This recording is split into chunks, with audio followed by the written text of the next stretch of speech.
सत्संग विवेक न होई, बिनु सत्संग विवेक न होई, बिनु सत्संग विवेक न होई, बिनु सत्संग विवेक न होई।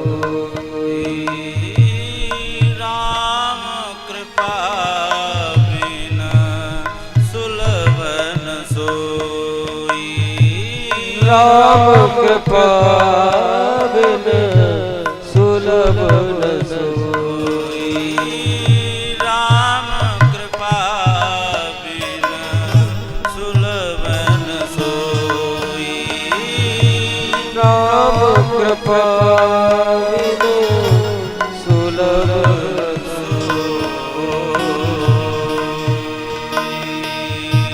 राम कृपा बिन सुलभ न सोई, राम कृपा बिन सुलभ न सोई। यह भगवान की कृपा से ही, क्यों जी, भगवान की कृपा से ही यह सुलभ हो रहा है। ठाकुर जी की कृपा नहीं होती तो ऐसे दिव्य महापुरुषों की समाधि स्थल पर बैठ करके और बता रहे थे कि हमारे जीवन में ये प्रथम बार और प्रथम कथा इस स्थान पर हो रही है। ये महाराज जी की ही कृपा का फल है, उन्हीं का ही आशीर्वाद है।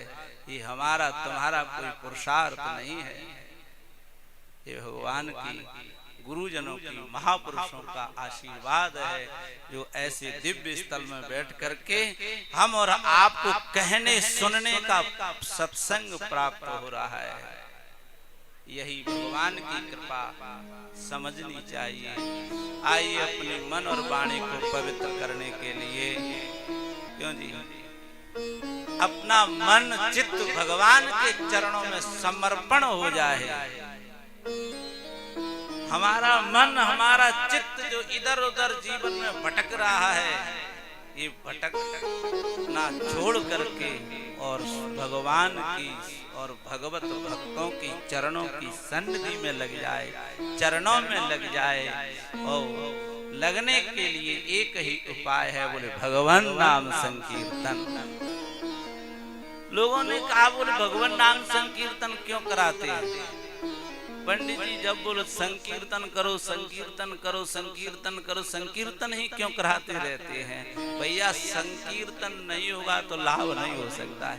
क्यों सुल्तान जी, घर में माताएं रोटी बनाती हैं तो रोटी बनाते समय सूखा आटा भी उस लोही पे क्यों लगाती हैं? कि जिससे रोटी बेलने में सुविधा हो जाए, सूखा आटा लगने से रोटी बन जाए अच्छी तरह से। तो ये बताओ, जब रोटी बनाने के लिए सूखे आटे की आवश्यकता रहती है, उसी प्रकार से अपने जीवन को सुधारने के लिए भगवान नाम की आवश्यकता रहती है। क्यों जी, अपना जीवन भी भगवान नाम से ही सुधर सकता है। आइए प्रेम से सभी बोलें और गावें। भज गोविंद गोविंद गोपाला, भज गोविंद गोविंद गोपाला, भज गोविंद गोविंद गोपाला, भज गोविंद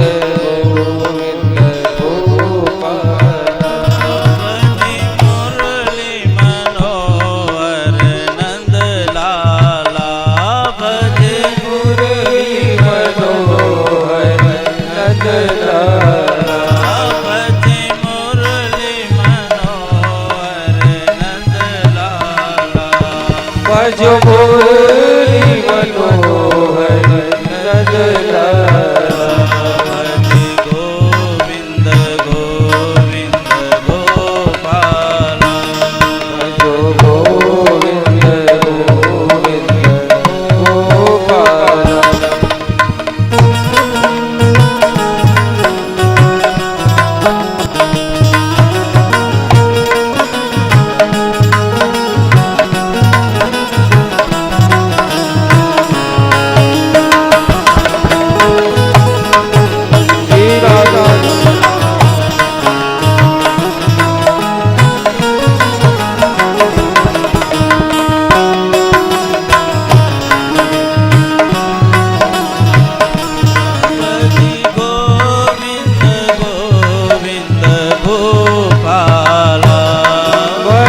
गोविंद गोविंद गोपाला भजी गोविंद गोविंद गोपाला भजो गोविंद गोविंद गोपाला भजी मुरली मनोहर नंदलाला भजो मुरली मनोहर नंदलाला मुरली मनोहर नंदलाला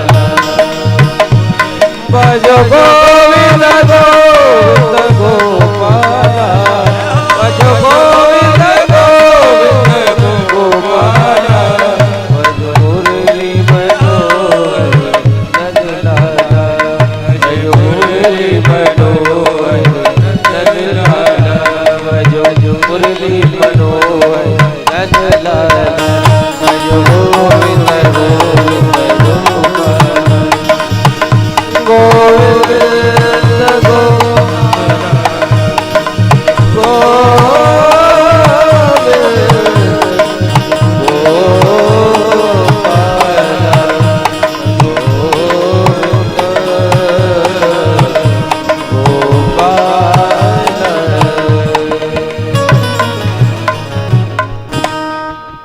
बोली राधा गोविंद भगवान की श्रीमद्भागवत महापुराण की जय जय श्री राधे जय जय श्री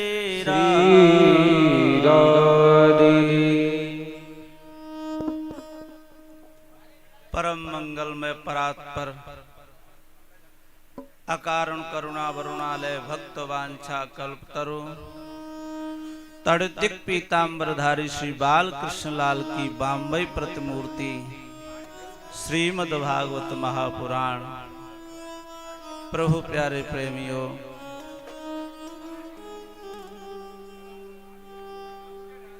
बिल्कुल दत्त चित्त होकर के शांति पूर्वक बैठ करके, क्योंकि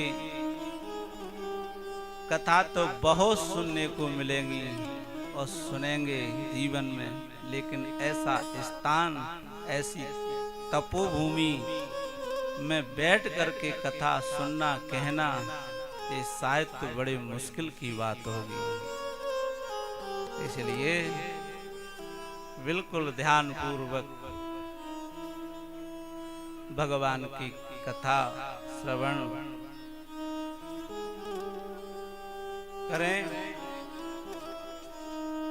तो कल के प्रसंग में हम और आपने सुना, जिसमें कथा की महिमा के बारे में चर्चा करके और श्री सूत जी महाराज ने सोनकाद ऋषियों को बताया।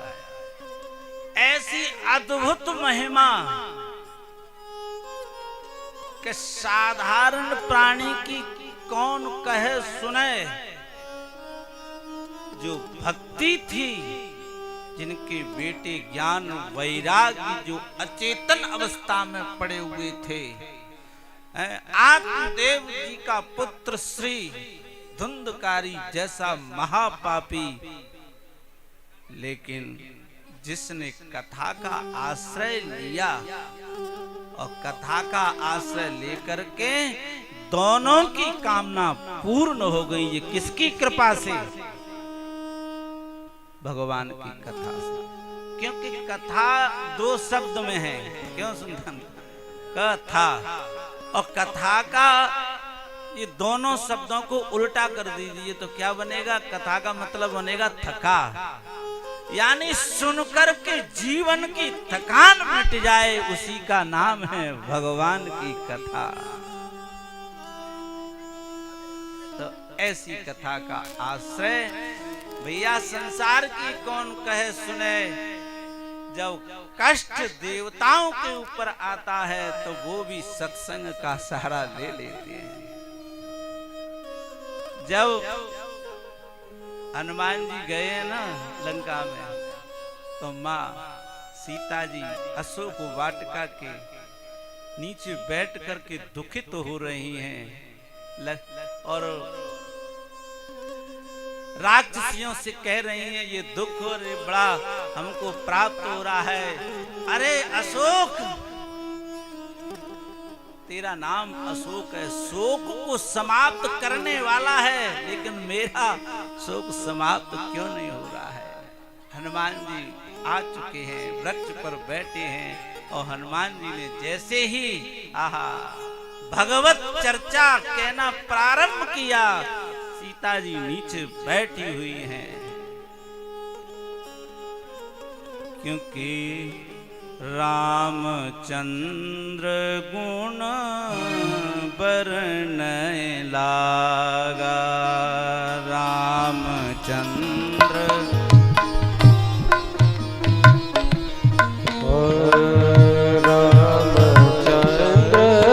गुण बरनय लागा। रामचंद्र गुण बरनय लागा। रामचंद्र गुण बरनय लागा। सुनतई सीता कर दुख भागा। सुनतई सीता कर दुख भागा। सुनतई सीता कर दुख भागा। सुनतई सीता कर दुख भागा। श्री राम जय राम जय जय राम। श्री राम जय राम जय जय राम।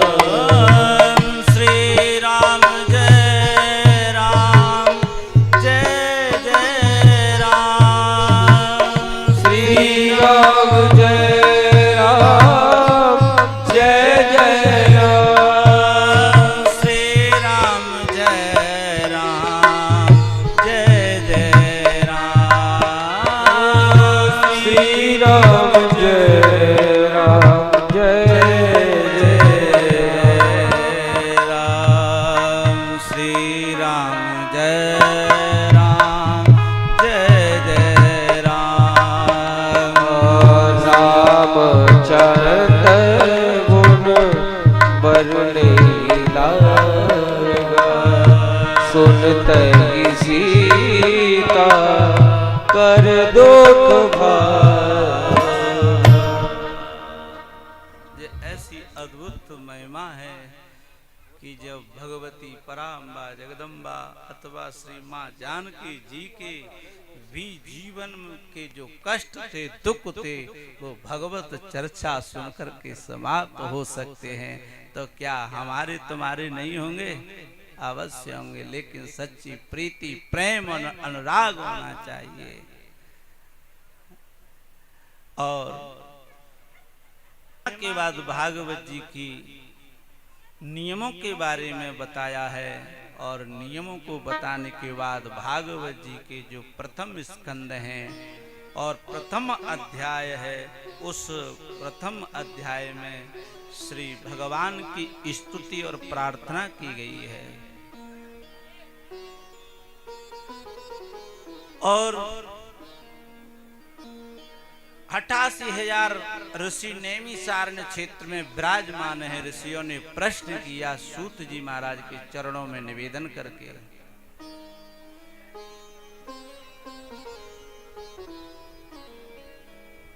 और कहा संत मिले तो क्या निवेदन करना चाहिए। कभी ये नहीं पूछना चाहिए कि हमारा कारोबार कैसे चलेगा, हमारे जीवन में कष्ट हैं, दुख हैं, ये दुख कैसे मिटेंगे। अरे प्रारब्ध में सुख दुख लिखा है तो वो तो भोगना पड़ेगा, है? वो तो भोगना ही है, मिट नहीं सकते हैं। लेकिन संत मिले, भगवान के यहाँ दर्शन करने के लिए जावे तो पूछना चाहिए कि जीवन में मनुष्य का कल्याण कैसे होगा, हमारा मन भगवान के चरणों में कैसे लगेगा। हमारे हृदय में भगवान के प्रति प्रेम प्रकट कैसे होगा? शौनकादि ऋषियों ने यही पूछा और पूछ करके कहा, धन्य है, धन्य है आप जैसे महापुरुषों ने ऐसे अद्भुत हमसे प्रश्न किए, इनका उत्तर तो देंगे, लेकिन पहले हम अपने गुरुदेव भगवान की स्तुति कर लें, क्योंकि सूत जी के गुरु हैं श्री सुखदेव जी महाराज, और सुखदेव जी महाराज का जैसे ही स्मरण किया है कि यम प्रव्रजन्तमनुपेतमपेत कृत्यम द्वैपायनो विरह कातर आजुहाव पुत्रेति तन्मयतया सर्वो विनिन्दो तं सर्वभूत हृदयं मुनिमानतो। जैसे ही सुखदेव जी महाराज की प्रार्थना की है तो ऋषियों ने पूछा, प्रश्न किया ऋषियों ने कि महाराज हमने सुना है कि श्री सुखदेव जी महाराज और अपनी माँ के गर्भ में 16 वर्ष तक रहे, इनके जन्म के बारे में चर्चा करके बतावे। तब उन्होंने चर्चा सुखदेव जी महाराज के जन्म की चर्चा सुनाई है। एक समय की बात है कि श्री हिमालय में महाभागवत श्री शंकर जी विराजमान है, सती जी के सानिध्य में बैठे हैं। सती जी के मन में इच्छा प्रकट हुई, कब? जब शंकर जी की समाधि लगी हुई थी और शंकर जी तप करने के लिए बैठे और घर में श्री सती जी अपने स्वामी का चिंतन कर रही थी। उसी बीच में नारद जी का आगमन हो गया। जैसे नारद जी आए, लाला छेड़ा छाड़ी मत करे, तू जैसो चल रहे हो जैसो चलन दे काय। हाँ कोई बात नहीं, ना है तो अपने शांति से विराजे रहो। हाँ समय ठाकुर जी का।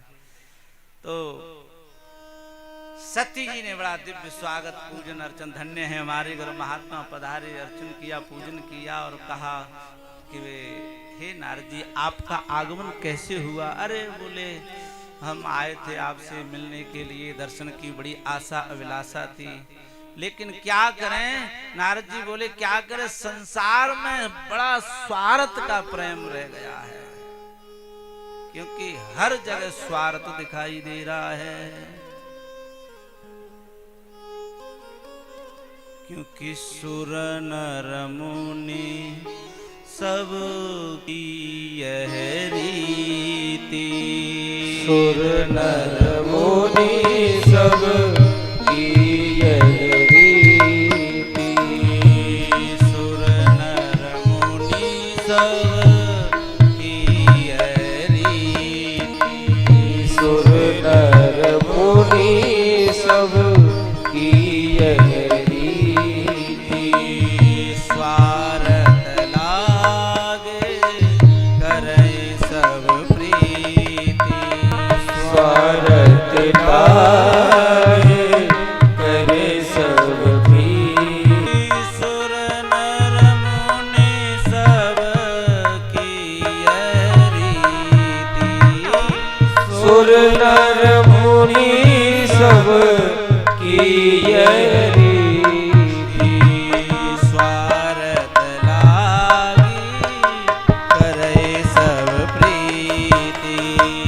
स्वार्थ लाग करे सब प्रीति। तो सती जी ने कहा नारद जी भले ही संसार में और जगह स्वार्थ का प्रेम दिखाई दे रहा हो, लेकिन हम में और हमारे स्वामी में तो बड़ा प्रेम है। इतना प्रेम है कि हमारे बिगड़ तो हमारे स्वामी जी एक क्षण भी हमसे दूर नहीं रहते और सब कुछ बता देते हैं। जो कहते हैं कभी बताना नहीं किसी को, लेकिन हमारे शंकर जी तो ऐसे भोले वाले हैं कि वह भी आकर के बता देते हैं। नारद जी तो कहाँ मानने वाले। नारद जी ने कहा, हे माता जी, अगर आपके यहाँ भी खोजबीन की जाएगी तो आपके यहाँ भी पट्टा साफ ही दिखाई देगा।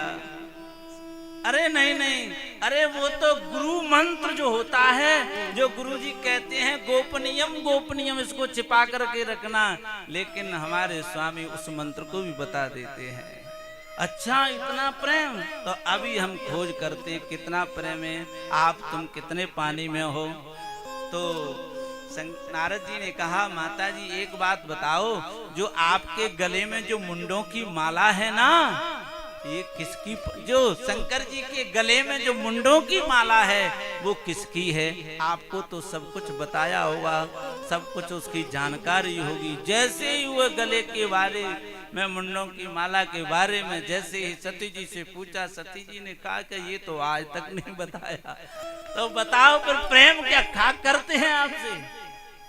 24 घंटे साथ में रहने वाले हैं, साथ में बैठने उठने वाले हैं, तुम्हारे प्राण नाथ हैं, जीवन नाथ हैं, और तुम्हें उनके गले में मुंडों की माला के बारे में तुम्हें पता नहीं है। तो बताइए, ये संसार बड़ा धोखाधड़ी का है, बड़े स्वार्थी हैं, केवल दिखावा का। अब तो सती जी ने कहा, अच्छा अभी देखते हैं हम।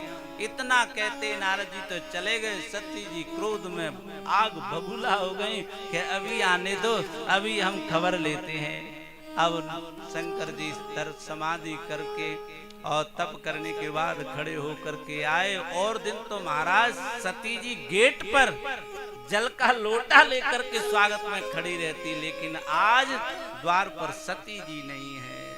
समझ गए शंकर जी कि आज कुछ ना कुछ मामला गड़बड़ है, आज मामला बड़ा गड़बड़ है। सती जी के पास में गए, सती जी को देखते, सती जी तो महाराज, क्यों जी, जब घर में कुछ गड़बड़ हो जाता है तो फिर क्या है, फिर तो महाराज सती जी ने खरी खोटी सुनाना प्रारंभ कर दिया। शंकर जी बेचारे विचार कर ले, अरे थोड़ा सा आराम से बोलो, क्या हुआ? अरे बोले, क्या तुम आराम से बोले, तुमने आज तक हमको छिपा करके और बताया तक नहीं कि ये माला। शंकर जी ने कहा, देवी तुम कहती हो कि हम स्वार्थ का प्रेम आपसे करते हैं, हम इतना प्रेम करते हैं, इतना प्रेम करते हैं, इतना तो कोई कर ही नहीं सकता है। बोले कैसे? बोले जितने भी आपके अभी तक जन्म हुए हैं और जब जब आपने ये शरीर लिया है और जब शरीर को त्यागा है, उस शरीर का एक मुंड लेकर के मैं अपनी गले की माला में पिलो लेता हूँ। इतना सती जी ने कहा, अच्छा हमको बार बार मरना पड़ता है, जन्म लेना पड़ता है, फिर तो और ज्यादा आप कपटी हो। तुम्हारे समान कपट करने वाला दूसरा कोई हो ही नहीं सकता है। बोले कैसे? बोले हमको तो बार बार मरना पड़ता है, जन्म लेना पड़ता है, लेकिन आप तो अजर अमर हैं। ये ऐसा क्यों है? क्या कारण है जिससे हमें मरना पड़ता है? इसलिए हमको भी ऐसी कोई जड़ी बूटी महाराज, ऐसा कोई च्यवनप्राश खिलाओ जिससे हम भी हष्ट पुष्ट बने रहें, हमें मरना ही ना पड़े। अच्छा तुम मरना नहीं चाहती हो? बोले नहीं। तो ठीक है, आप कुटिया के चारों तरफ देख करके आओ। सती जी गई हैं, चारों तरफ देख करके आए, कोई दिखाई नहीं दिया है, केवल शुक पक्षी का एक सूखा अंडा पड़ा हुआ है पीछे। शंकर जी जहाँ विराजमान थे उसके पीछे। उन्होंने कहा, प्रभु कोई नहीं है। और सती जी से शंकर जी ने कहा कि हम कथा सुनाते तो हमारे नेत्र बंद रहते हैं, लेकिन हमें कैसे पता लगेगा कि आप कथा सुन रही हैं कि सो रही हैं? ये भी तो विडंबनाएं हैं, पता कैसे लगेगा? तो बोले एक बात है कि हम कथा सुनाते रहेंगे और बीच में आप ओम ओम कहते रहना, और जैसे ही कथा प्रारंभ हुई है। कथा चलते चलते 1 दिन की कथा, 2 दिन की कथा, 3 दिन की कथा, 7 दिन की कथा। उद्धव गोपी संवाद जब चल रहा था, इसी समय सुनते ही सती जी सो गईं, क्योंकि थकान हो गई। और उधर कथा के प्रभाव से जो सूखा अंडा पड़ा हुआ है उसमें प्राण प्रकट हो गए। अब वो घबराने लगा कि अगर सती जी सो गई हैं, अगर हमने हुंकार नहीं लगाई, ओम शब्द नहीं लगाया, ओम शब्द उच्चारण नहीं किया, तो कथा बंद हो जाएगी। तो सती जी की जगह उस शुक पक्षी ने ओम शब्द उच्चारण कर दिया है। और जब कथा सुना करके उद्धव जी को बद्रिका आश्रम की कह करके भगवान साकेत धाम को चले गए हैं, द्वारकाधीश ने श्री जयकारा लगाया है। बोलिए द्वारकाधीश भगवान के जय हो। श्रीमद्भागवत महापुराण के जैसे जयकारा लगाया, सती जी की निद्रा खुली है। सती जी ने पूछा, हे नाथ, जो उद्धव जी से द्वारकाधीश मिले हैं और फिर वह चर्चा कैसे क्या हुई, वह कृपा करके बतावे। बोले कथा तो पूरी हो गई। हाँ, कथा तो पूरी हो गई। तो बोले मैं तो सो गई थी, कथा किसने सुनी? तब देखा आवाज तो आ रही थी ओम शब्द की, लेकिन मैं सो गई तो ओम शब्द उच्चारण कैसे करती, कौन करता? आहा, धन्य है। ये कथा का अद्भुत प्रभाव देखिएगा कि जो सूखा अंडा पड़ा हुआ था, उस कथा के प्रभाव से वो अंडा जीवित हो गया। और वही उस शुक पक्षी को देख करके शंकर जी को क्रोध आया है। क्यों? क्योंकि कथा के नियम होते हैं, कथा की मर्यादा होती है। हम लोगों को कथा सुनना अभी ठीक तरीके से नहीं आता है। कथा कैसे सुननी चाहिए, कैसे श्रवण करनी चाहिए। और शंकर जी उस शुक पक्षी को मारने के लिए त्रिशूल लेकर के दौड़े हैं और आगे आगे शुक पक्षी जा रहा है और पीछे पीछे शंकर जी, जो व्यास जी की पत्नी है जिनका नाम है बिटका देवी, उसी दिन उसने स्नान किया था, अपने केसों को छत पर सुखा रही थी। जमाई आई है और शुक पक्षी ने पेट में प्रवेश किया है। शंकर जी बैठ गए कि हमारा शत्रु है, इसका वध करेंगे। और व्यास जी ने कहा, हे नाथ, जिसने आपकी कथा आपके द्वारा श्रवण कर ली हो तो क्या उसे तुम मार सकते हो क्या? क्यों तब कथा अमृतम, तब कथा अमृतम तप्त जीवनम, क्योंकि उसने कथामृत का पान कर लिया है, इसलिए अब उसकी मृत्यु होना कठिन है। और वही सोनकाद ऋषियों ने कहा, सोनकाद ऋषियों को बताया सूत जी ने, वही जो व्यास जी की पत्नी बिटका देवी के गर्भ में प्रवेश कर लिया था, वही सुखदेव जी के रूप में प्रकट होकर के आए थे। बोलिए श्री सुखदेव जी महाराज की।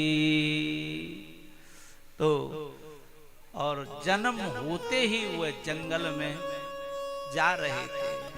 व्यास जी जैसे पुत्र पुत्र कहकर के पुकार रहे हैं। व्यास जी कोई साधारण नहीं है। 24 अवतारों में व्यास जी का नाम आता है। कितने अवतारों में? 24 अवतारों में व्यास जी का नाम आता है। वह व्यास जी पुत्र पुत्र कह करके पुकार रहे हैं। क्यों? क्योंकि ये मोह बड़ा जटिल है। अब एक बात बताओ, जब व्यास जी को पुत्र के प्रति इतना मोह हो सकता है, व्यास जी को पुत्र के प्रति इतना मोह हो सकता है, तो संसार का प्राणी क्या विडंबना होगी। लेकिन व्यास जी ये हम लोगों को बता रहे हैं, हम लोगों को ये संकेत करा रहे हैं व्यास जी कि जब मेरे जैसे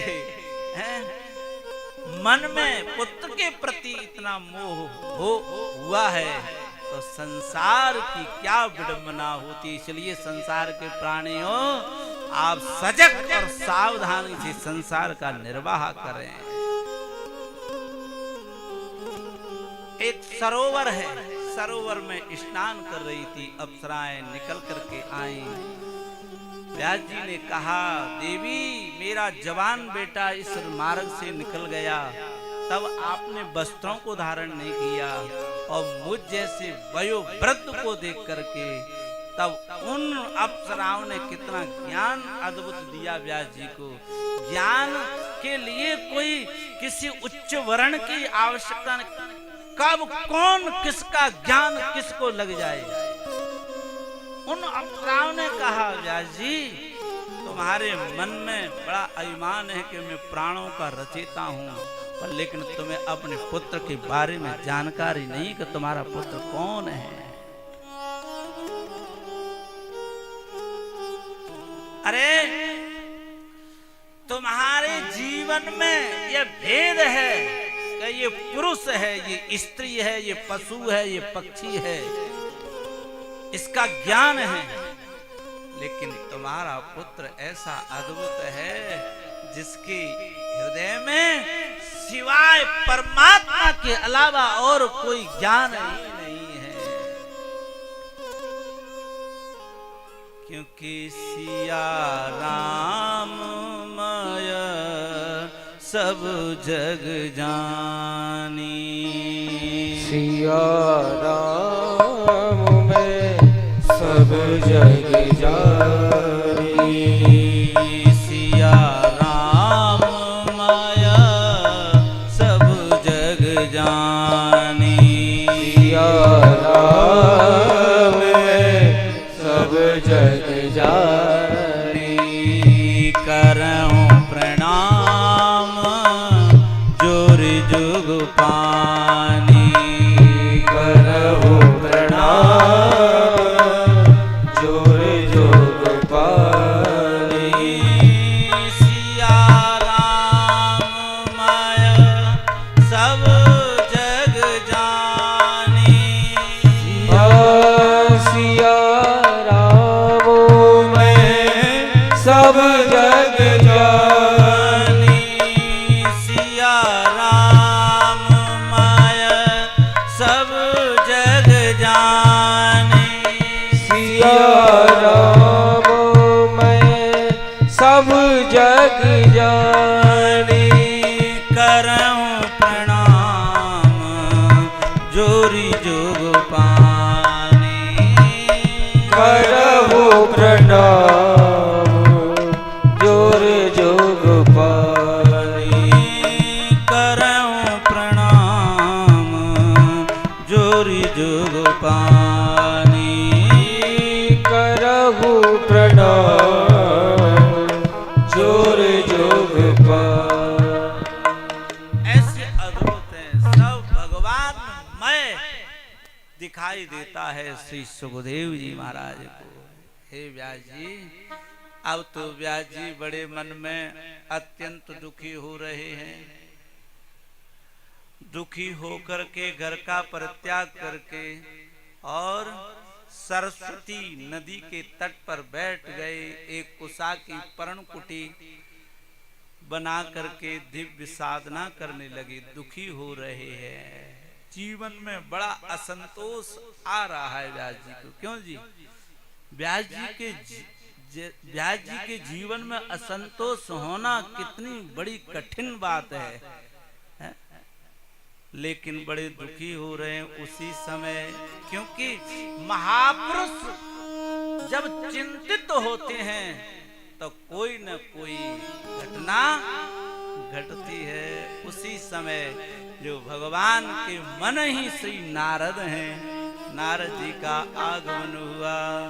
श्रीमन नारायण नारायण नारायण श्रीमन्नारायण नारायण नारायण श्रीमन्नारायण नारायण नारायण श्रीमन्नारायण नारायण नारायण श्रीमन्नारायण नारायण नारायण श्रीमन्नारायण नारायण नारायण भजमन्नारायण नारायण नारायण भजमन्नारायण नारायण नारायण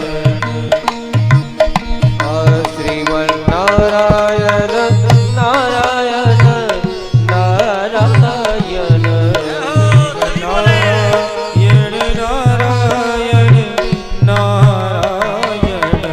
श्रीमन्नारायण नारायण नारायण श्रीमन्नारायण नारायण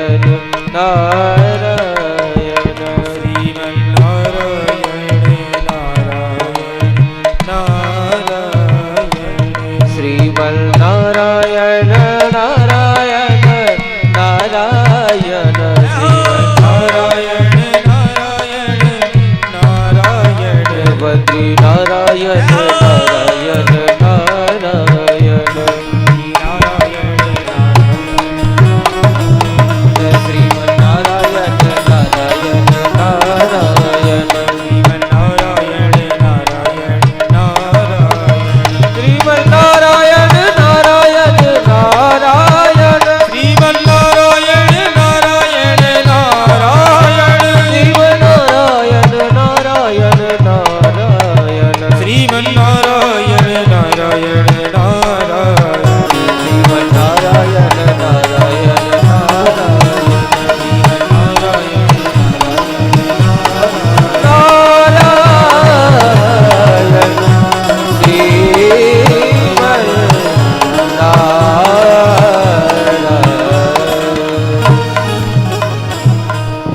बोले श्री नारद जी महाराज की जय। जय जय श्री राधे जय जय श्री राधे। नारद जी मन में दुखी होकर के सरस्वती के तट पर विराजमान हैं, बड़े दुखी हो रहे हैं। क्यों जी? आप सब यहाँ बैठे हुए ऐसी दिव्य स्थली में बैठे हुए हैं। व्यास जी महाराज ने सर्वप्रथम ऋग्वेद था, ऋग्वेद सनातन धर्म का ऋग्वेद में से ही व्यास जी ने हम और आपके लिए सुलभ करके 3 वेदों की रचना और की। तो वेद कितने हो गए? क्यों जी कितने हो गए? बोलो ना। 4। ऋग्वेद में से ऋग्वेद, यजुर्वेद, सामवेद, अथर्ववेद 4 वेदों की रचना इसलिए की कि जिससे पढ़ने में, सुनने में, समझने में संसार के प्राणियों को सुलभता मिले। ये किसने रचना की? व्यास जी ने। अब व्यास जी के मन में फिर विचार हुआ कि वेद भी, ये 3 वेद भी बड़े कठिन हैं, इनको समझ पाना बड़ा सुलभ नहीं होगा। तो इन 4 में से एक 5वां वेद जिसे कहते हैं महाभारत की रचना की। इन्हीं 4 वेदों में से जिस महाभारत में 1,00,000 श्लोक हैं और उस महाभारत की रचना करके फिर मन में विचार आया व्यास जी के जीवन मन में कि महाभारत कौन पढ़ेगा? 1,00,000 श्लोक हैं, 6 खंडों में आता है, कौन किसको कहाँ समय है।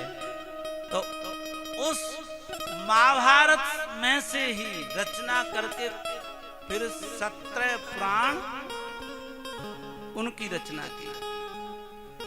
17 पुराणों की रचना करने के बाद सबसे अंतिम कृति, सबसे अंतिम पुराण जो है वो है श्रीमद् भागवत महापुराण।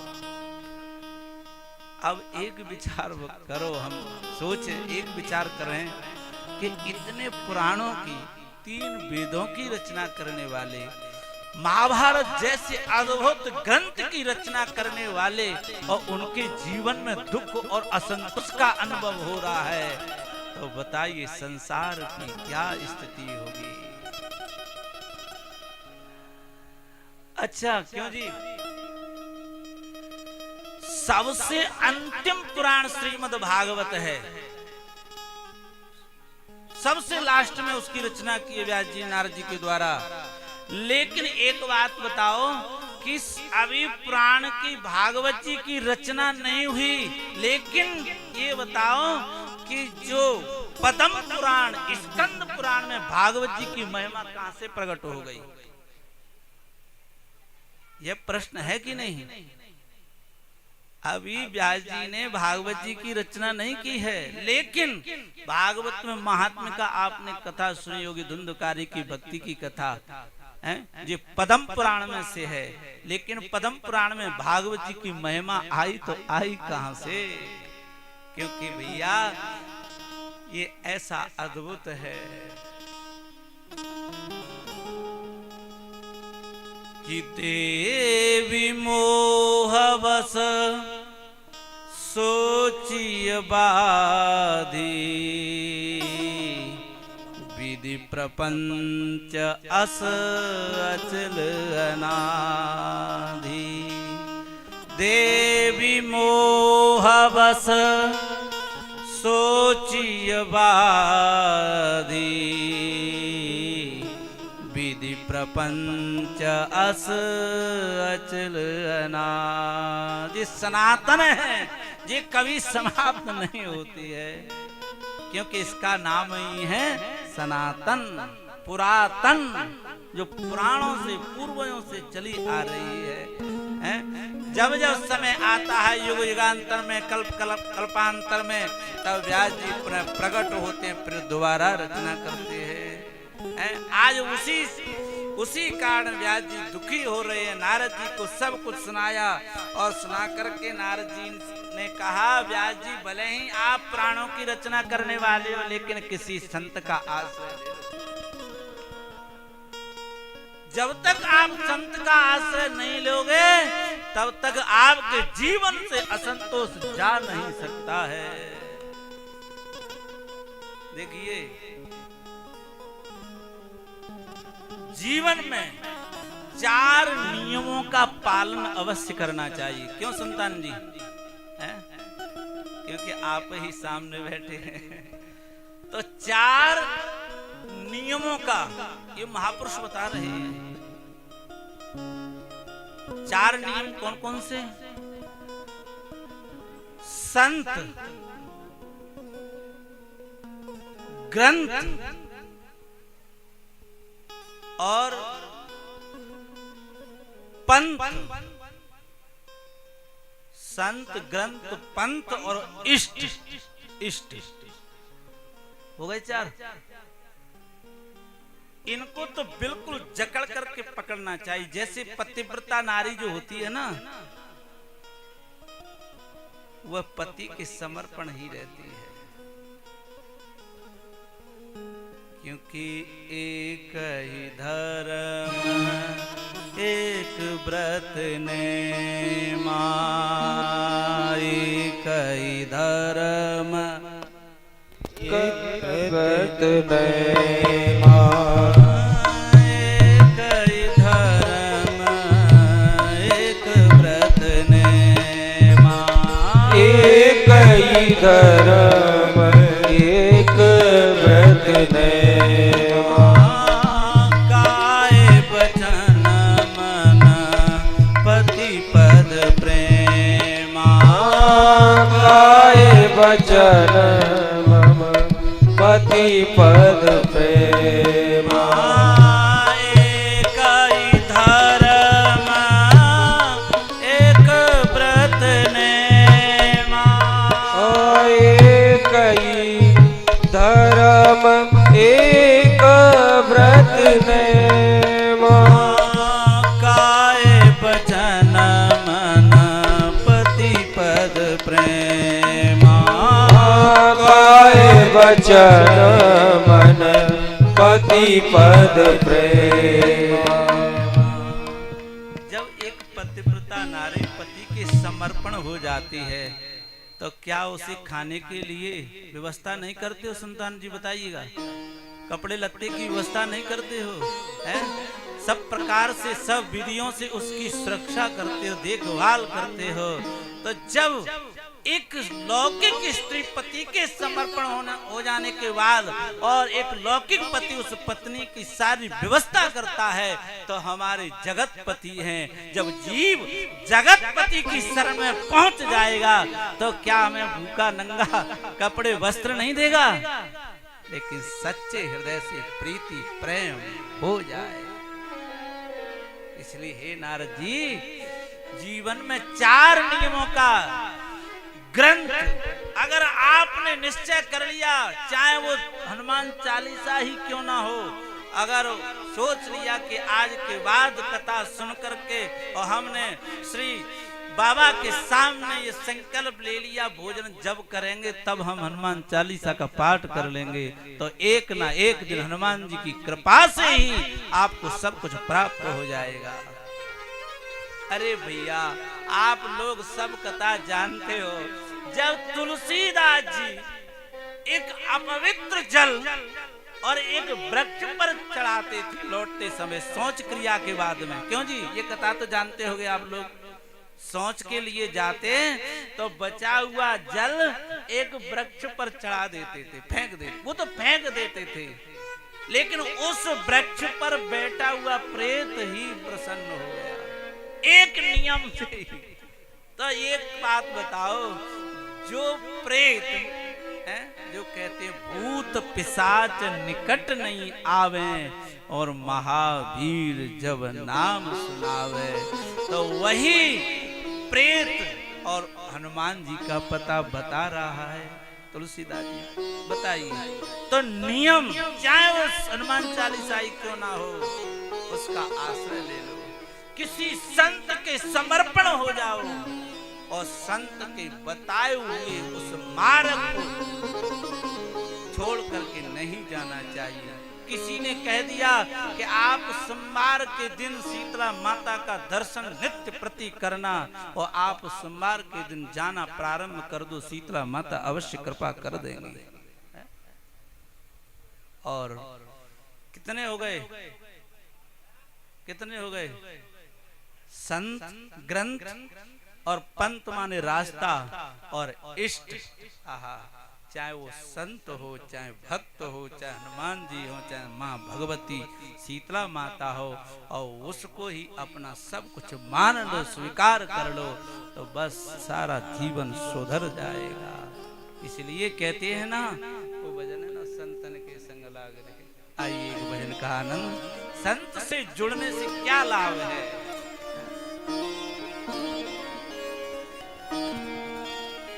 संत समागम हरि कथा, तुलसी दुर्लभ दो, सुतदारा और लक्ष्मी पापी के घर हो।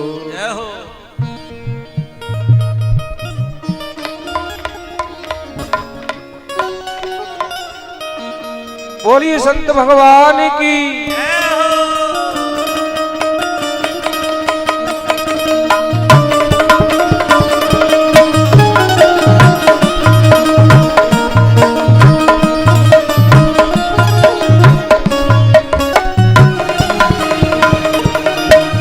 संतन के संग लाग रे, तेरी अच्छी बनेगी। संग लागे रे, तेरी अच्छी बनेगी। अच्छी बनेगी तेरी बिगड़ी बनेगी। अच्छी बनेगी तेरी बिगड़ी बनेगी। संतन के संग लाग रे, तेरी अच्छी बनेगी। संतन के संग लाग रे,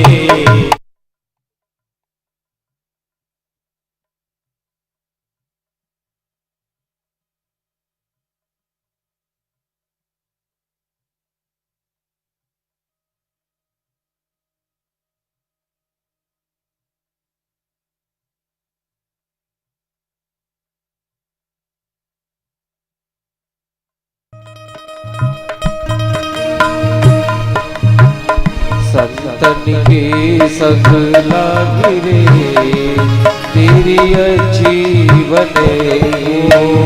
संतन के सगला गिरे तेरी अच्छी बनेगी। अच्छी बनेगी तेरी किस्मत जगेगी। अच्छी बनेगी तेरी किस्मत जगेगी। संतन के सगला गिरे तेरी अच्छी बनेगी। संतन के सगला गिरे तेरी अच्छी बनेगी। जय हो।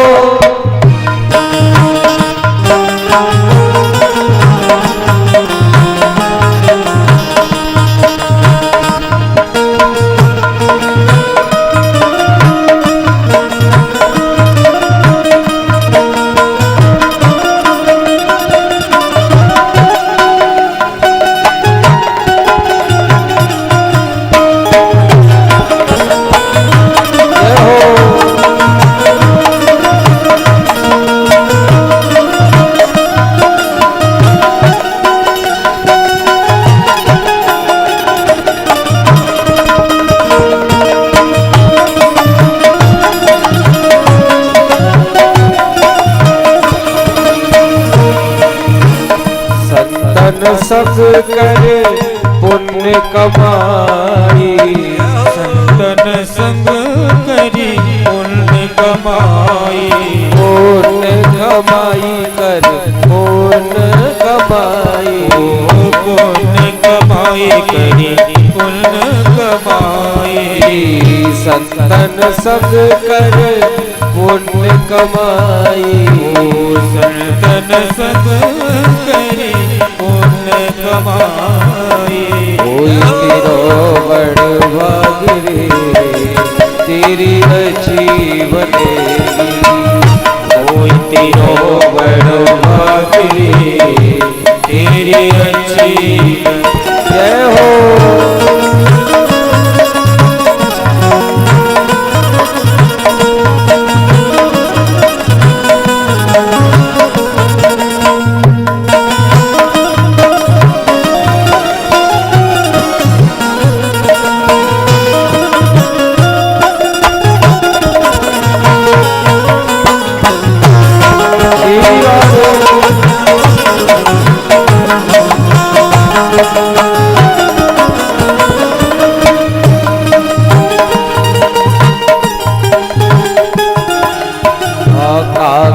से तोए हंस बनावे। कागा से तोए हंस बनाए। कागा से तोए हंस बनावे। हंस बनावे। कागा से तोए हंस बनावे। कागा से तोए हंस बनाए। हंस बनावे तोए हंस बनावे। हंस बनावे तोए धुल जाए धुल जाए धुल जाए और के दागरे तेरी अच्छी बनेगी। धुल जाए और के दागरे तेरी अच्छी बनेगी। जय हो।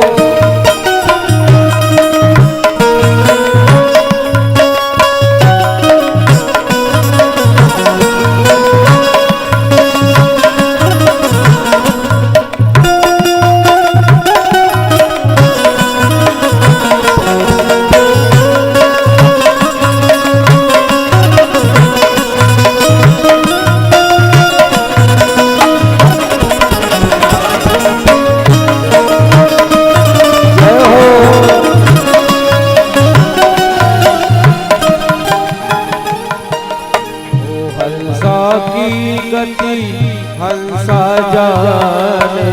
हंसा की गति हंसा जाने। हंसा की गति हंसा की गति हंसा जाने हंसा जाने हंसा की गति हंसा जाने हंसा की गति हंसा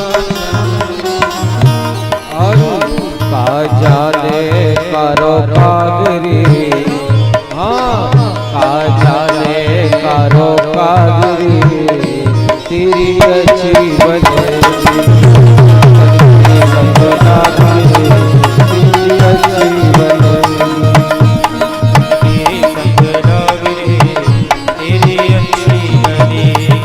अच्छी बनेगी तेरी बिगड़ी बनेगी अच्छी बनेगी तेरी बिगड़ी बनेगी अरे बिगड़ी बनेगी तेरी किस्मत जगेगी बिगड़ी बनेगी तेरी किस्मत जगेगी अब जा झूठे गो तेरो भाग रे तेरी अच्छी बनेगी जा झूठे गो तेरो भाग रे तेरी अच्छी बनेगी संतन की संग लागरी तेरी अच्छी बनेगी तेरी अच्छी बनेगी तेरी अच्छी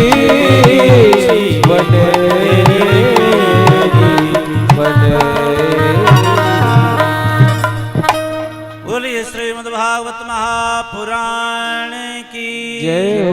श्री हनुमान जी महाराज के जय हो। दोनों हाथ उठाकर के जय जय श्री राधे जय जय श्री राधे जय जय श्री राधे। व्यास जी श्री नारद जी ने कहा हे व्यास जी आप संत का आश्रय लो। बोले जिसने संत का आश्रय लिया हो और उसका जीवन सुधर गया हो ऐसा कोई चरित्र हो ऐसा कोई प्रमाण हो तो कृपा करके हमें बतावें। तो नारद जी ने कहा मैं और किसी का चरित्र नहीं सुना रहा हूं मैं अपना ही चरित्र बता रहा हूं। मैं एक स्वर्ग में रहने वाला गंधर्व था लेकिन मेरा मन एक अप्सरा के प्रति आ गया हो गया। स्वर्ग से धक्का देकर के वो मुझे मृत्यु लोक में फेंक दिया। एक दासी के यहाँ मेरा जन्म हुआ। जन्म होते ही मेरे पिताजी पधार गए। केवल माँ और मैं। खाने पीने का कोई व्यवस्था नहीं थी। घर घर में जाती घर के काम काज करती मेरी माँ। जो मिलता उसे लेकर के आती उसी से मेरा और अपना दोनों का निर्वाह करती थी। ये नियम था मेरी माँ का। धीरे धीरे माँ ने पाल पोष करके बड़ा कर लिया। और हे व्यास जी एक दिन की बात है संतों का आगमन हुआ हमारे गांव में। तो पुराने जमाने में संत महात्माओं की टोलियां चलती थी जमात जाती थी हैं? और 10-5 की कौन के हजारों संत चलते थे और गांव में पहुंच गए और चतुर्मास मनाने के लिए 4 महीने एक स्थान पर रहते थे। चतुर्मास जो बरसात के 4 महीना होते हैं। वर्षा अत्यंत अधिक होती थी तो महात्मा एक जगह बैठ करके भजन करते थे व्रत करते थे। ये नियम था। अब सारे नियम भूलते हुए जा रहे हैं मर्यादाहीन हो रहे हैं। अब संत ही दिखाई नहीं देते हैं। 4 महीने हमारे गांव में संत रहे। मेरी मैया जाती और आश्रम में झाड़ू बुहारू लगाती। महात्माओं की रसोई के लिए लकड़ी ईंधन इकट्ठा करके रख देती थी। संत महात्मा रसोई बनाने के बाद भोग लगाने के बाद और स्वयं भंडारा पाने के बाद जो बचता वही मेरी माँ पाती और मुझको भी खिलाती पिलाती। ये नियम था। धन्य है महात्माओं की सन्निधि। बता रहे थे कल यहाँ हमको बैठ करके नेताजी कि महाराज यहाँ इतना भंडारा होता था। घंटा बजता था तो सब लोग घर के काम काज छोड़ करके प्रसाद पाने के लिए यहाँ सामने महापुरुष विराजमान होकर के कीर्तन होता था और लोग दर्शन करते थे। लेकिन महाराज संत महापुरुषों का जो तप जो होता है वो कभी लुप्त नहीं होता है। उन्हीं महापुरुषों की तपस्या का फल है जो आज हम और आपको दिखाई दे रहा है।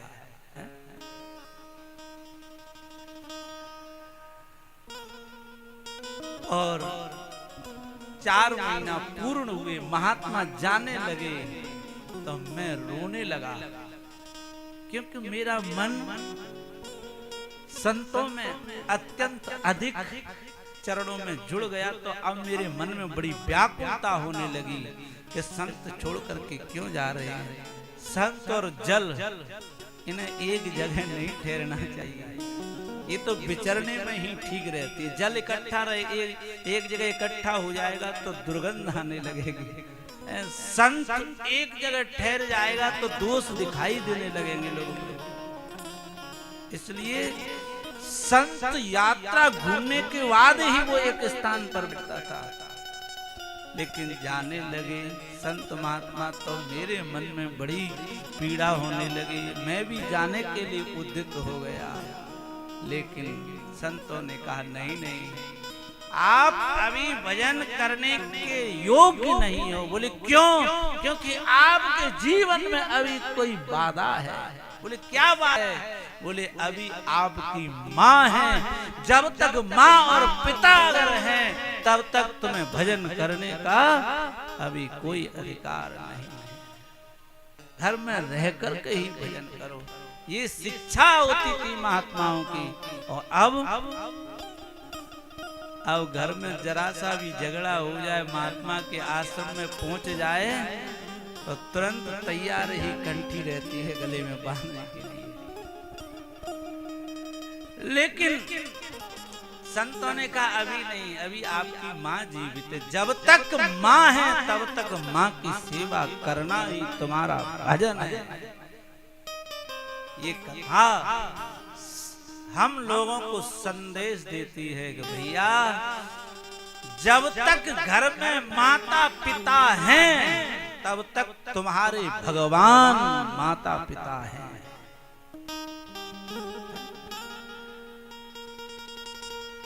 ये साक्षात भगवान के रूप हैं। इनकी सेवा, इनकी शुश्रूषा करना ही तुम्हारा भजन है, तुम्हारी सेवा है। अरे भैया जब एक ब्राह्मण के द्वारा एक राजस्थान से जयपुर से लाई हुई मूर्ति में ब्राह्मणों के द्वारा जब प्रतिष्ठा कर दी जाती है तो हम लोग भगवान समझ लेते हैं। प्रतिष्ठा हो चुकी है, भगवान है। क्यों जी? हैं?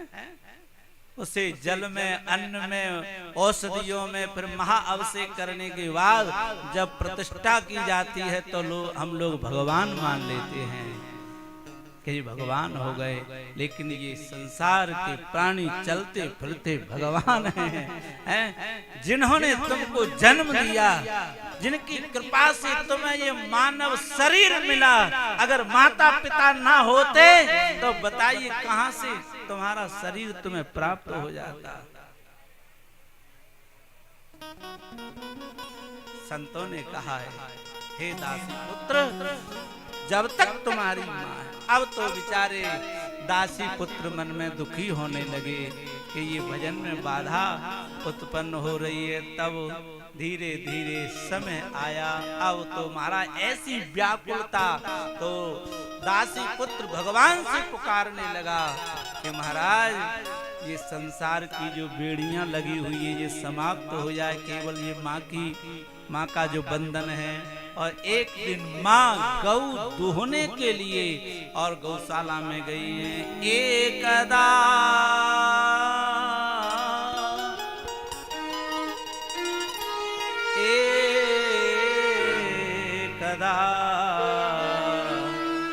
निर्गता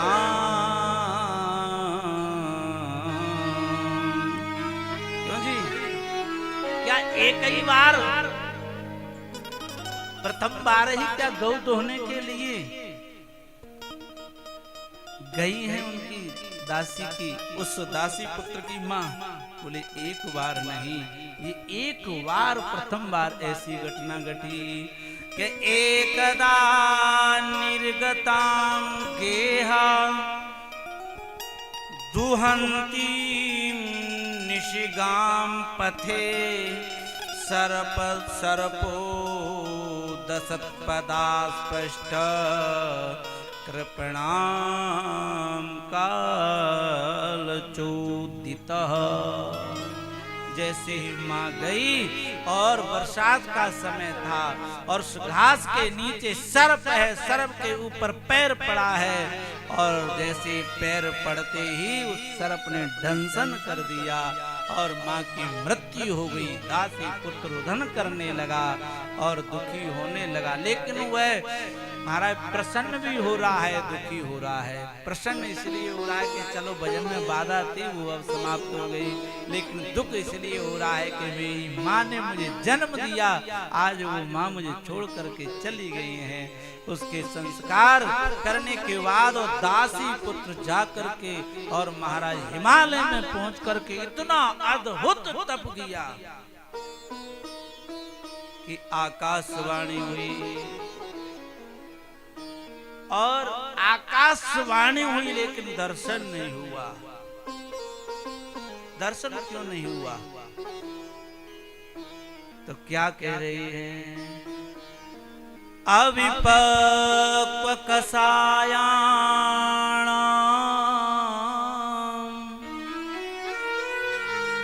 दुर्दर्शो हम कुयोगिनां सकृदय दर्शितं रूप एतत् कामायते। अरे दासी पुत्र, अभी आप तप करते करते परिपक्व नहीं हुए हो, अभी और तप करो। बताइए, इतना तप करने के बावजूद भी कह रही है आकाशवाणी के अभी आप परिपक्व नहीं हुए हो। और हम लोग बस 2-4 सोमवार कर लिए तो काम नहीं बना तो मैया को खरी खोटी है, हनुमान जी को खरी खोटी। अरे बोले इतने बरस हो गए दीपक लगाते लगाते, इतना समय व्यतीत हो गया परिक्रमा लगाते लगाते गिरिराज भगवान की, लेकिन हमारा तो एक भी काम ना बनो है। हे दासी पुत्र, एक महापुरुष बता रहे थे, एक जगन्नाथ भगवान के दर्शन कर रहे थे। सुनी, एक भक्त और उड़ीसा के कह रहे थे, हाथ जोड़ करके प्रत्यक्ष दर्शन कर रहे थे, सामने खड़े हुए थे। वो क्या कह रहे थे कि जगन्नाथ जी के चरण कमल में नैन हमारे अटके, जगन्नाथ जी के चरण कमल में नैन हमारे अटके। बड़े भाव से प्रेम से गा रहे थे, जगन्नाथ जी के चरण कमल में नैन हमारे अटके। जैसे सुल्तान जी गा रहे हों और भरत जी सुन रहे हों बगल में के सुल्तान मामा क्या गा रहे हैं, तो सोचा ये स्तुति बढ़िया कर रहे हैं तो क्यों नहीं हम भी इसे सुन करके और गाने लगे। तो सुल्तान जी तो गा रहे थे, जगन्नाथ जी के चरण कमल में नैन हमारे अटके। और सुन करके और भरत जी कहने लगे, आहा सुना, बहुत बढ़िया स्तुति है। घर गए, बढ़िया सुंदर कमरे में आसन लगाया, कमरे के गेट और दरवाजे खिड़की बंद कर ली और आसन लगा करके और बैठ करके गा रहे थे। बोले क्या? बोले सुना, लेकिन गाने में कुछ अदला बदली हो गई। क्या? सुल्तान जी तो गा रहे थे जगन्नाथ जी के नयन कमल में, चरण कमल में, जगन्नाथ जी के चरण कमल में नैन हमारे अटके। और लेकिन भरत जी क्या कह रहे हैं कि जगन्नाथ जी के नयन कमल में चरण हमारे अटके, जगन्नाथ जी के नयन कमल में चरण हमारे अटके। बड़े उच्च स्तर में गा रहे थे, भाव में भाव को भाव अनक आलस हो, भाव को भाव अनक आलस हो, भाव को भाव अनक आलस हो, भाव को भाव अनक आलस हो। नाम जपत मंगल दिसि दस हो, नाम जपत मंगल दिसि दस। बड़े भाव से गाते गाते महाराज, और उनके नेत्रों से अश्रु धारा प्रवाहित होने लगी। लेकिन गाते गाते रुदन करने लगे, कंठ अवरुद्ध हो गया। जगन्नाथ भगवान उनके कक्ष में प्रकट हो गए। जैसे ही देखा, दर्शन किया, तो कहा कि मैंने तो भजन की अभी शुरुआत की है, मैंने तो भजन प्रारंभ किया है कि जगन्नाथ जी के नयन कमल में चरण हमारे अटके। लेकिन इतने जल्दी प्रसन्न हो गए हैं, अभी तो शुरुआत की है, इतने जल्दी प्रसन्न हो गए। जगन्नाथ भगवान बोले, भैया जब तुम्हारे चरण और हमारी आंखों तक आने लगे तो अब तो हमें दौड़ करके आना ही पड़ेगा, नहीं तो आंख ही श्री राधे राधे हो जाएगी। भाव भाव अनक आलस ओ भाव को भाव अनक आलस हो, नाम जपत मंगल दिसि दस हो, नाम जपत मंगल दिसि दस। इस प्रकार से आकाशवाणी सुन करके दासी पुत्र भजन करते करते और समाप्त हो गए। और जब उनका जन्म हुआ और कहा, व्यास जी वही दासी पुत्र ब्रह्मा जी का 10वां पुत्र, जो भगवान के अवतारों में जिनका नाम आता है, वही नारद आज व्यास जी तुम्हारे सामने तुमको उपदेश देने के लिए खड़ा है। ये किसकी कृपा है? संत की कृपा है, संत का आश्रय है। भैया हम लोग ऐसे महापुरुषों की सन्निधि में विराज रहे हैं, धन्य हैं जो ऐसी समाधि स्थल, जो वाकई में जो आज तक आपने सुना होगा पुराणों में, शास्त्रों में, राज ऋषि कैसे होते हैं, राज ऋषि सुना होगा, लेकिन यहाँ के लोगों ने राज ऋषि का दर्शन किया होगा।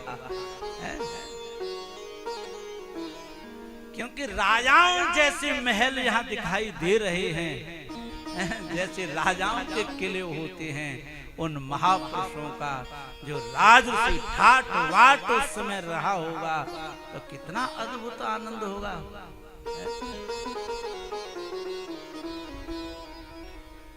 बोली भक्त वत्सल भगवान की। व्यास जी के चरणों में नारद जी गिर पड़े हैं, और नारद जी ने जो नारायण से ब्रह्मा जी के पास में आई, और ब्रह्मा जी ने श्री नारद जी को प्रदान किया, वही चतुश्लोकी भागवत श्री नारद जी ने और श्री व्यास जी को दिया है। और व्यास जी ने वही 4 श्लोकों के 18,000 श्लोक तैयार कर लिए। अब नारद जी तो ज्ञान दे करके, क्योंकि नारद जी के शिष्य 2 शिष्य तो वृद्ध हैं, नारद जी के शिष्य 2 तो वृद्ध हैं और 3 जवान शिष्य हैं। एक तो व्यास जी वयोवृद्ध हैं और दूसरे हैं श्री वाल्मीकि जी, जिन्होंने वाल्मीकि रामायण की रचना की है, वह भी श्री व्यास जी के शिष्य हैं। और बालक शिष्य हैं श्री नारद जी, श्री ध्रुव जी, प्रहलाद जी और चंद्रहास जी, जिनका चरित्र जैमिनी ऋषि महाभारत में वर्णन है, बहुत अद्भुत है। ये नारद जी के ही शिष्य हैं। और अब व्यास जी मन में विचार करने लगे और महाराज जैसे ही रचना तैयार की है और भगवान की करुणा ऐसी अद्भुत होती है, कबहू की करुणा करे करुणा नर दे, ऐसो को उदार जग माही, बिनु सेवा दीन पर राम सरिस को ना। भगवान के समान ऐसा उदार दूसरा कौन देवता होगा? क्यों? क्योंकि व्यास जी को महाभारत का चरित्र स्मरण आया कि भगवान की ऐसी उदारता। आहा, यथा मृधे कौरव संजयाना, वीरे स्वतो वीरगतिं गतेषु, प्रकोदराविदगदा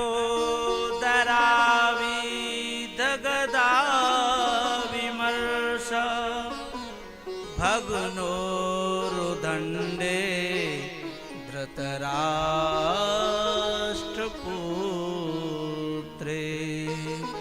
भग्नोरुदण्डे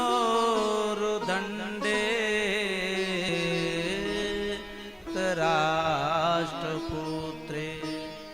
श्री महाभारत का चरित्र व्यास जी को स्मरण में आया। धन्य है भगवान की करुणा, क्योंकि धृतराष्ट्र के पुत्र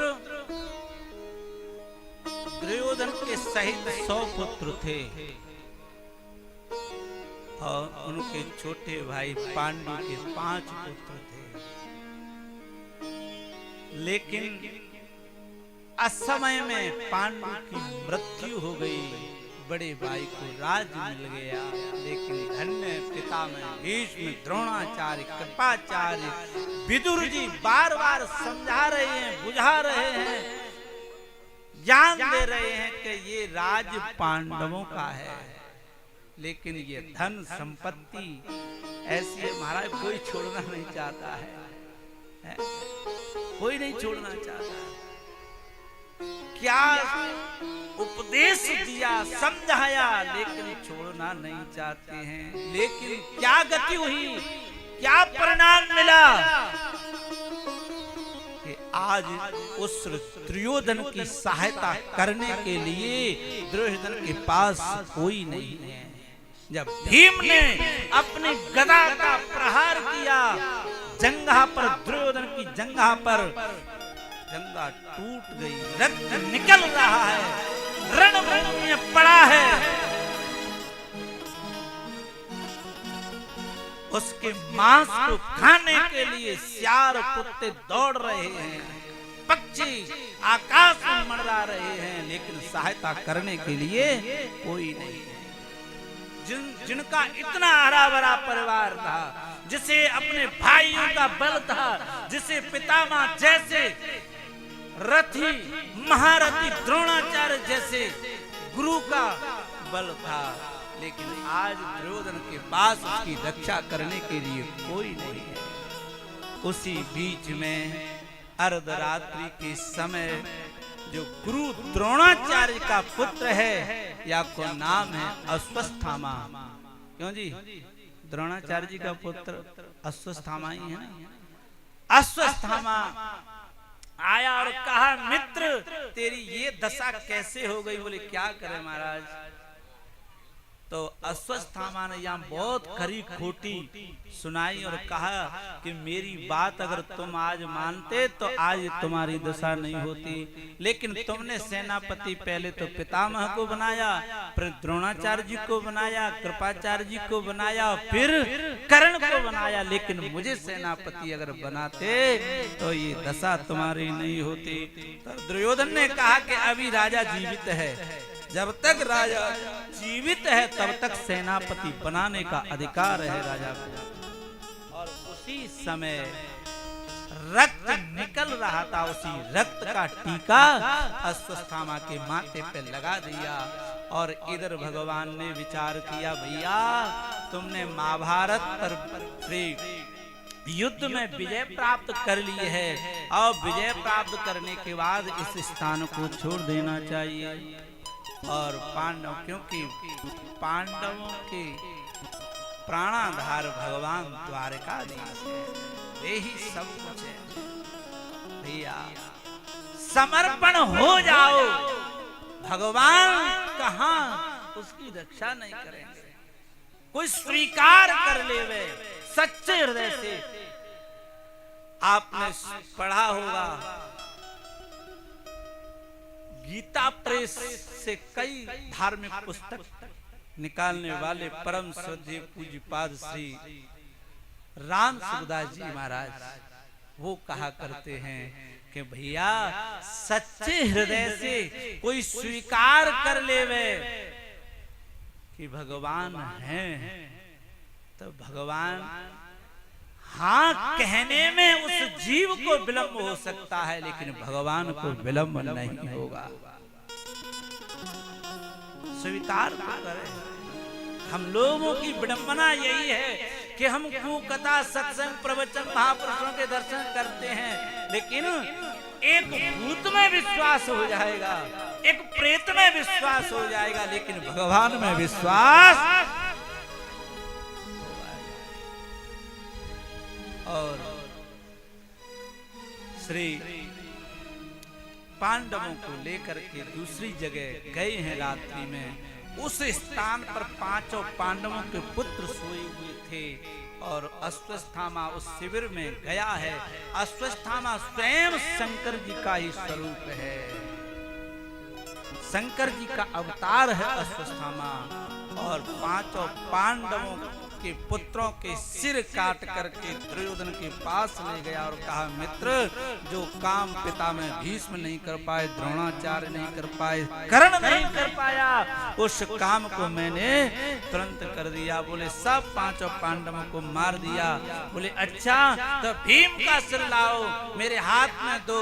जैसे भीम के पुत्र का सिर लेकर के और दुर्योधन के हाथ में दिया है महाराज, और जैसे ही उसे मसलना चाहता है उंगलियों से कि वो समझ गया कि भीम का सिर नहीं हो सकता है। अब तो महाराज अश्वत्थामा को दुर्योधन ने खूब खरी खोटी सुनाई है। और उसी समय क्योंकि प्रसन्न हुआ था सुन करके कि पांचों पांडवों का वध हो गया, मार दिया।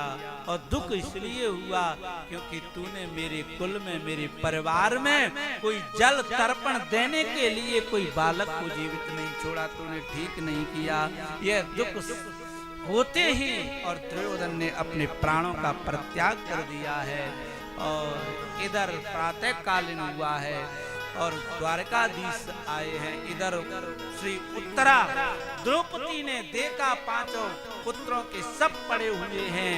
अब तो द्रौपदी रुदन करने लगी, रोने लगी है और कहा, पांच पति होने के बावजूद भी और मेरे पुत्रों का वध हो गया, ये महाराज तुम्हारे जीवन के लिए धिक्कार है। हैं? बताओ तुम रक्षा नहीं कर पाए, ये कितने दुख की बात है। अब तुम्हारा अर्जुन को आवेश आया है और अर्जुन ने प्रतिज्ञा की है कि जिन्होंने भी मेरे 5 पुत्रों का वध किया होगा उसे मैं जीवित नहीं। अब तो सारथी स्वयं द्वारकाधीश सारथी बनकर के रथ पर बैठ गए हैं और इधर अर्जुन बैठ करके रथ पर जा रहे हैं। ये प्रतिज्ञा जैसे ही अश्वत्थामा ने सुनी, अश्वत्थामा भागने लगा।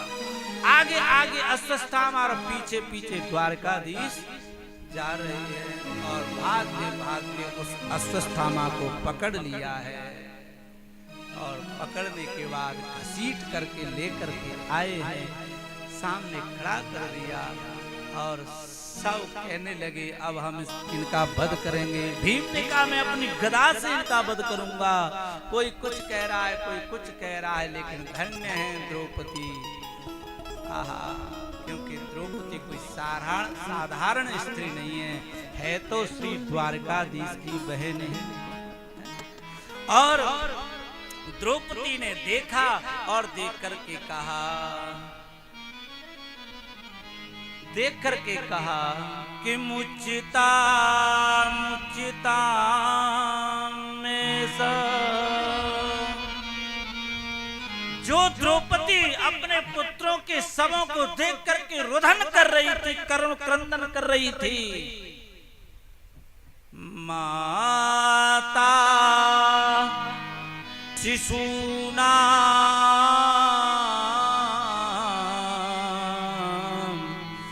निधनं सुताना निशम्य घोरं परिताप्यमाना।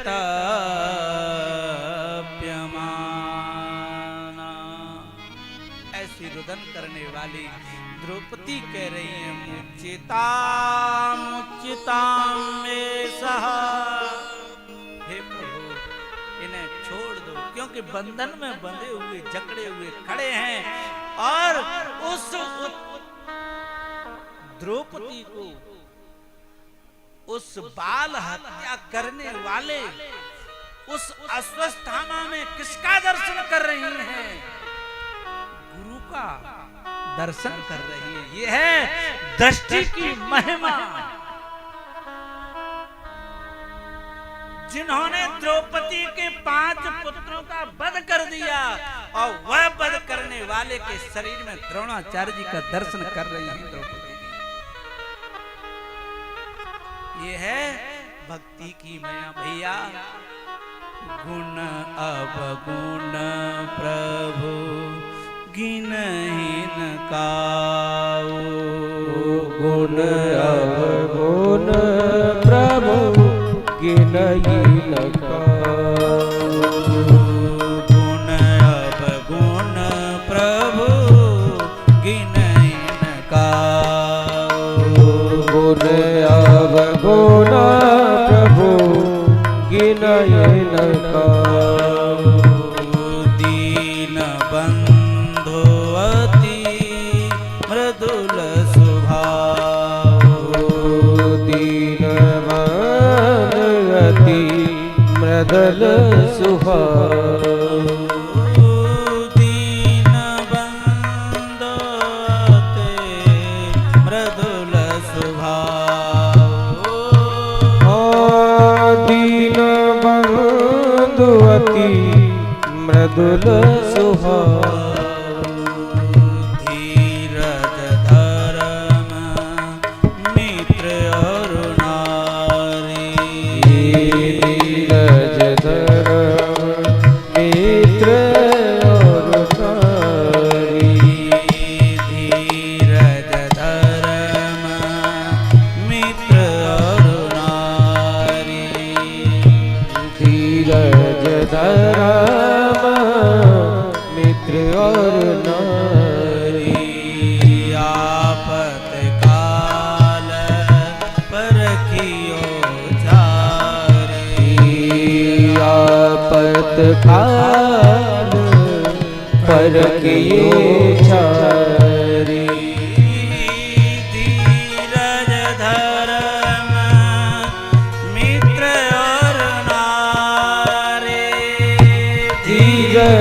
धर्म मित्र और नारी, धीरज धर्म मित्र और नारी, आपत्काल परखिए चारी। धन्य है, आपत्ति में ही पहचान होती है। द्रौपदी जी कर्ण क्रंदन कर रही हैं, लेकिन क्योंकि उस अस्वस्थामा के शरीर में गुरु का दर्शन कर रही है और कह रही हैं कि मां अपने जीवन को दो लोगों के सहारे व्यतीत कर सकती है। स्त्री दो लोगों के सहारे, संतान जी कौन कौन से हैं? या तो स्त्री अपने पति के सहारे अपना जीवन व्यतीत कर सकती है, और अगर पति चले जाएं तो पुत्र के सहारे अपना जीवन व्यतीत कर सकती है। तो द्रौपदी क्या कह रही हैं, ये सोचने की बात है, समझने की बात है। द्रौपदी ने कहा अपने पुत्रों से कि तुमने युद्ध में इनके पिता द्रोणाचार्य जी का वध किया, तो तुम्हारी गुरु माता अपने जीवन को इस अस्वस्थामा के सहारे व्यतीत कर रही हैं। अगर इनका भी वध आप कर दोगे तो तुम्हारी गुरु माता अपना जीवन किसके सहारे व्यतीत करेंगी? जरा याद करो, तुम्हें जो महाभारत में जो जीत प्राप्त हुई थी, ये गुरु की ही कृपा थी।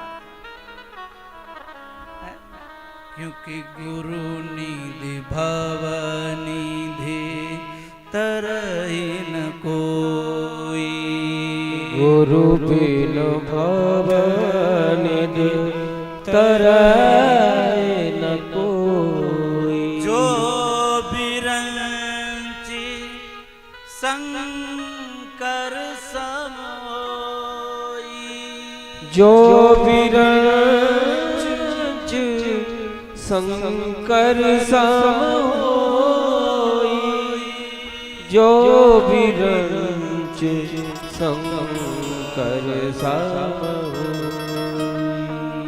अगर गुरु की कृपा नहीं होती तो तुम शस्त्रों के जानकार कैसे हो पाते आप?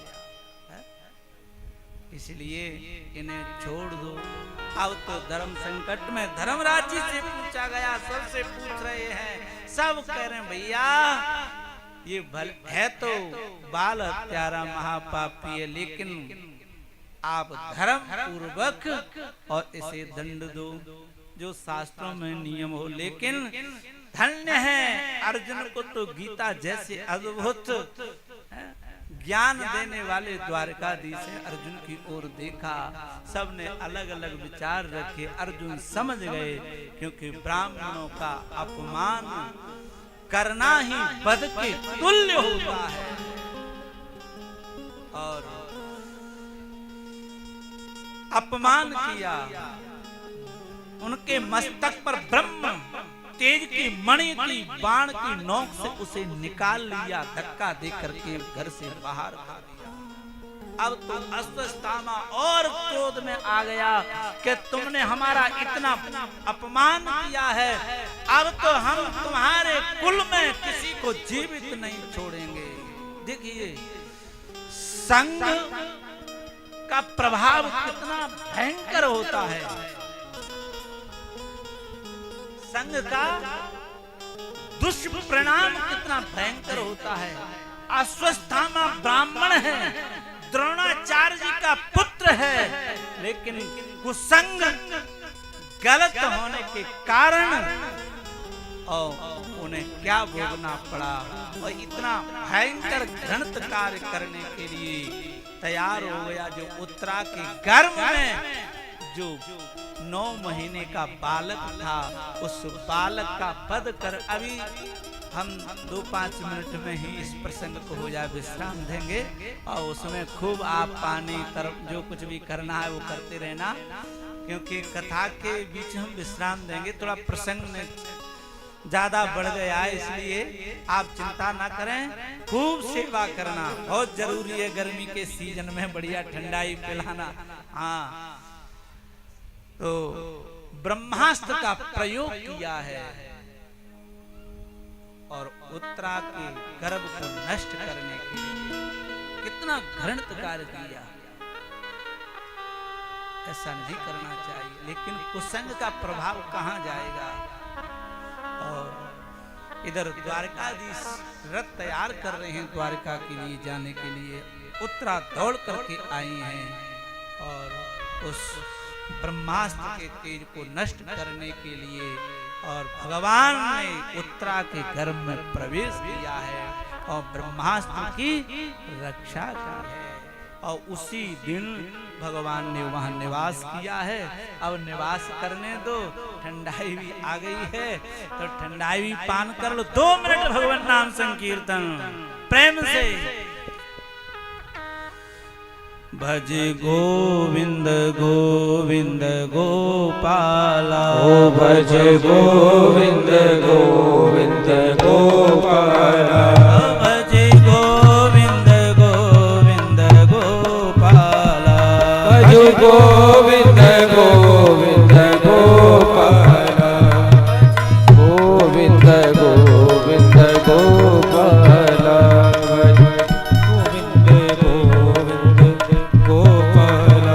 भजो मुरली मनोहर नंद लाला, भजो मुरली मनोहर नंद लाला, भजो मुरली मनोहर नंद लाला, भजो मुरली मनोहर नंद लाला, ओ भजो गोविंद गोविंद गोपाला, भजो गोविंद गोविंद, भजो मुरली मनोहर नंद लाला, मुरली मनोहर नंद लाला, भजो ओ भजो भजो गोविंद गोविंद गोपाला, भज गोविंद गोविंद गोपाला।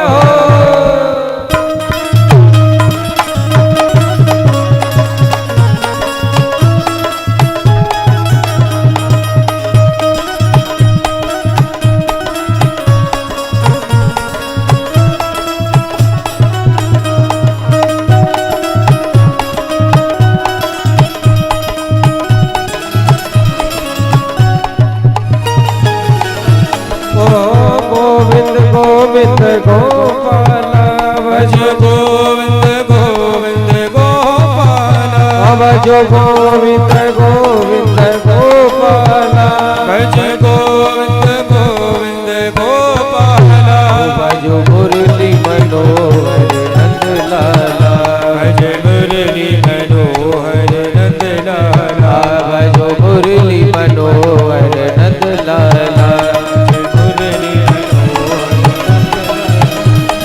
मुरली मनोहर नंद लाला, भजो मुरली मनोहर नंद लाला, नंद लाला। बोलिए श्री राधा गोविंद भगवान की जय हो, श्री हनुमान जी महाराज की जय हो, जय जय श्री राधे, जय जय श्री राधे। अब हाँ 15 मिनट का विश्राम है, उसके बाद पुनः कथा